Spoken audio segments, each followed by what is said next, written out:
Hello everybody, welcome to our channel, and today I'm going to show you how to host many websites on Linux, on your local Linux machine using Apache web server.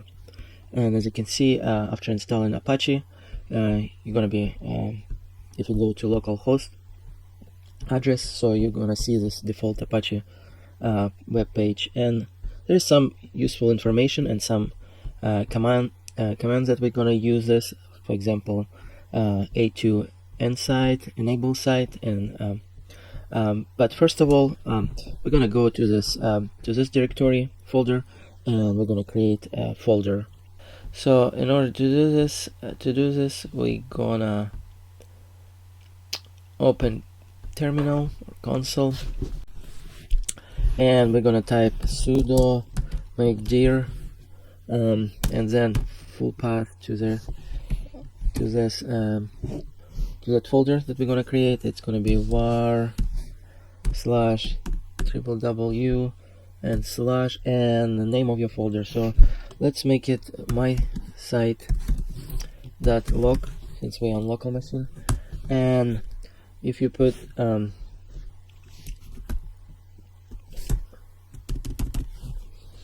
so ls list,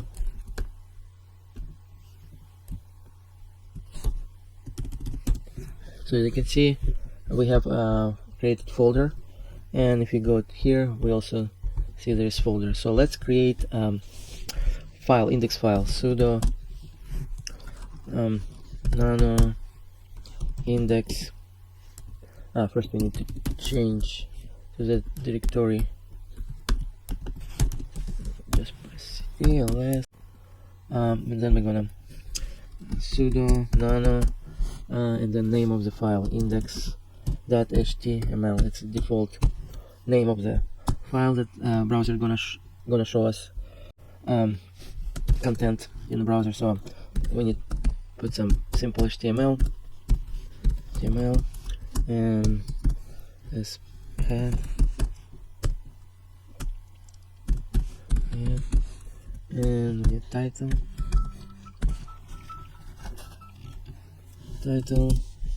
my site title, closing, and save it. As you can see, we created this file. So now we have to go to Apache configuration folder and create configuration file.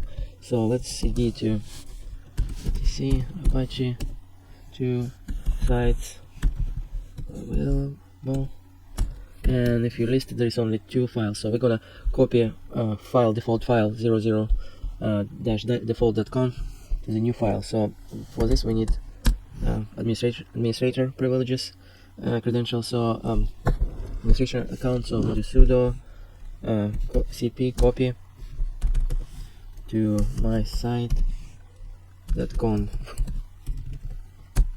So let's see, it's working. So now if you go to that folder, we have to open and edit some. So first of all, server name, we're gonna have my site.log, and where is folder, we're gonna have document root. We're gonna put name of the folder that we created, the first step. That's it. Let's save it, let's close it. So then we have to enable it. So in order to enable, we need to do again sudo a2 site, n site, and name of the file, configuration my site. Press tab, and already enabled. So enabled because I did already earlier, and this configuration already was enabled. So now we have restart Apache, sudo service Apache to restart. Restarted. Don't worry about this message warning. So now the last thing we need to do is to change, add some configuration into the host file. So let's open it, and as you can see, I added this line over here. So it's just copy from localhost and delete it, rename it localhost, and put your name of your address website that we did earlier in the configuration file. So let's open browser and see if it works. So http my site, and as you can see, we have title my site, so it's serving the page from our new website. Thank you for watching, and like this video, and please consider subscribe to our channel, and we'll see you next time. Thank you. Bye.